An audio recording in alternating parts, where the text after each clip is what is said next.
तो सीधी तस्वीरें हम आपको दिखा रहे हैं कलेक्ट्रेट ऑफिस के बाहर से। ये तस्वीरें जहां पर प्रधानमंत्री नरेंद्र मोदी अपना नामांकन दाखिल कर बाहर निकले हैं, लेकिन उस बीच भी वहां पर जो लोगों का जमावड़ा मौजूद है, मोदी मोदी के नारे बस वहां पर सुने जा रहे हैं अनुराग। और ये अपने आप में दिलचस्प है क्योंकि इससे पहले हमने देखा था कि विपक्ष कल भी किस तरह बिल्कुल किस तरीके से कार्यकर्ताओं में जोश है वो हम सुनाते हैं जरा।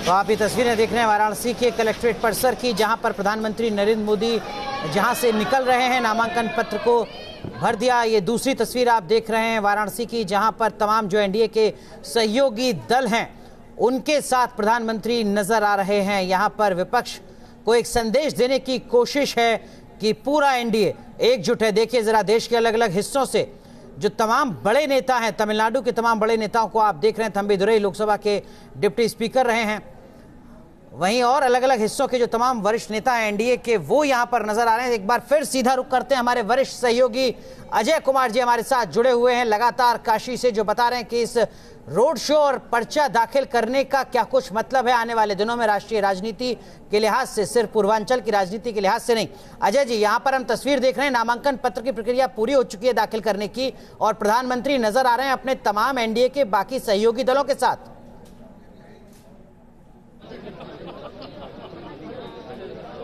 बिल्कुल, और ये एक ऐसी तस्वीर है जो कि पूरे देश भर में आज इस संकेत को स्पष्ट करती दिखाई देगी कि एनडीए के कुनबे में कहीं कोई विरोधाभास नहीं है। प्रधानमंत्री नरेंद्र मोदी ही सर्वोच्च नेता हैं और एनडीए की सरकार बनने पर उनको ही प्रधानमंत्री बनने का एक बार फिर मौका दिया जाएगा। कम से कम ये संदेश स्पष्ट तौर से आज एनडीए के सभी घटक दलों ने दिया है, और यही वजह है कि आज आप कलेक्ट्रेट में जब प्रधानमंत्री नरेंद्र मोदी अपना नामांकन दाखिल कर रहे थे, उस वक्त एनडीए घटक दल के सभी सहयोगी मौजूद थे।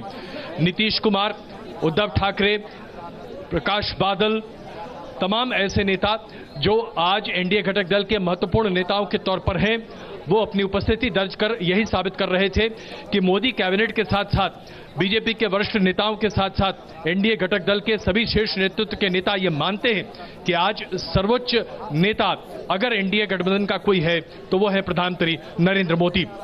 दरअसल ये एक संदेश स्पष्ट देने की कोशिश की जा रही है कि एक तरफ नेता साफ है, एक तरफ नीयत साफ है, एक तरफ नेतृत्व साफ है। और ये देखिए, प्रधानमंत्री नरेंद्र मोदी आ रहे हैं अपनी गाड़ी में बैठने के लिए, और उसके साथ ही जबरदस्त उन्माद लोगों के बीच में भी दिखाई दे रहा है।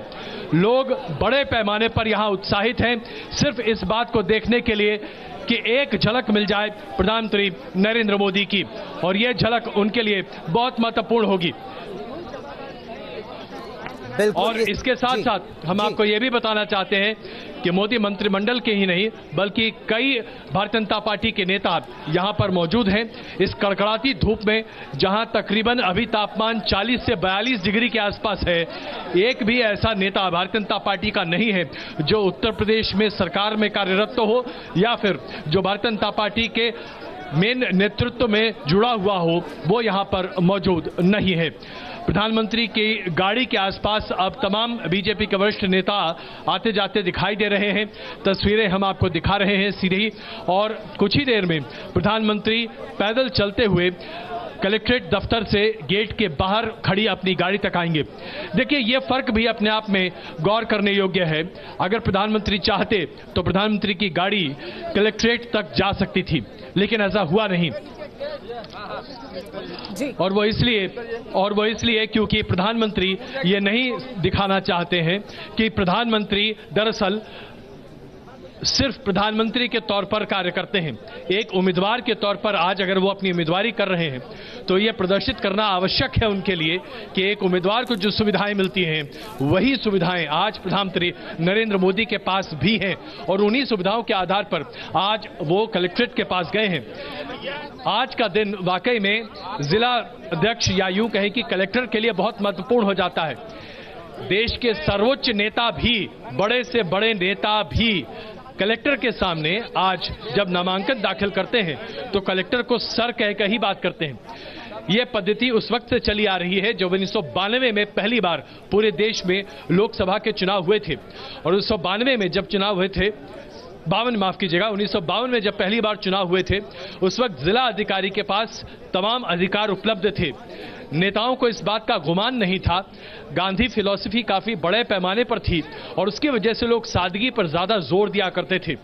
वक्त के साथ, बदलते वक्त के साथ हमने देखा कि कैसे कलेक्टर के ओहदे की गरिमा धीरे धीरे धूमिल होती चली गई। कई ऐसे राजनेताओं ने कलेक्टर के ऊपर हाथ तक उठा दिए, लेकिन कम से कम आज प्रधानमंत्री नरेंद्र मोदी कलेक्टर के दफ्तर में जब पैदल चलकर जाते हैं तो यह प्रदर्शित होता है कि आप चाहे कितने बड़े नेता क्यों न हो, आप वाकई में लोगों तक पहुंचते हैं। पीयूष गोयल हमारे पीछे आप देख रहे हैं,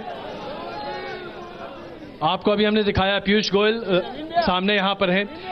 उत्तर प्रदेश कैबिनेट के कई मंत्री यहां पर मौजूद हैं और नेताओं का मनोबल बढ़ाने के लिए भारतीय जनता पार्टी के नेता अब बाहर निकलकर कार्यकर्ताओं के बीच भी जा रहे हैं, ये संकेत देने के लिए कि नेता और जनता के बीच में कहीं कोई विरोधाभास नहीं है।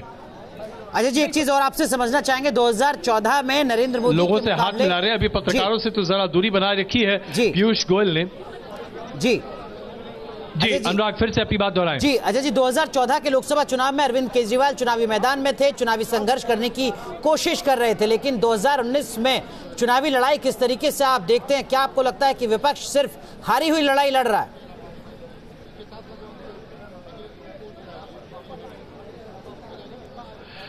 देखिए, ये कहना बड़ा मुश्किल है कि कौन हारी हुई लड़ाई लड़ रहा है और किस तरह से कहां क्या सामने है। लेकिन अगर हम वाराणसी की बात करें, आज जब अजय राय को कांग्रेस ने अपना प्रत्याशी वाराणसी में खड़ा किया, अजय राय 2014 में भी वाराणसी में कांग्रेस के प्रत्याशी के तौर पर खड़े हुए थे। तकरीबन 70-72 हजार वोट उन्हें मिले थे। एक तरह से उनकी जमानत जब्त हुई थी, ये स्थिति कही जा सकती है। और उसके साथ साथ हम आपको ये भी बताना चाहते हैं कि अरविंद केजरीवाल ने 2014 में लोकसभा के चुनाव में यहां से उम्मीदवारी रखी थी। 2,72,000 वोट के आसपास अरविंद केजरीवाल को मिला था। अपनी जमानत तो बचा पाए थे, लेकिन 3 लाख से भी ज्यादा मतों से उन्हें हार का सामना करना पड़ा था। हम कोशिश कर रहे हैं कि पीयूष जी को हम यहां एक बार बुला लें, लेकिन शायद पीयूष जी जो दूर से ही हाथ हिला रहे हैं, लेकिन शायद अभी बात करना नहीं चाह रहे जी। तो आप देखिए, अभी तमाम नेता यहां पर मौजूद हैं, हर कोई यहां पर अटेंशन के साथ है और लोगों के बीच जुड़ने का। जी बिल्कुल, हम देख पा रहे हैं कि अच्छा, ओके।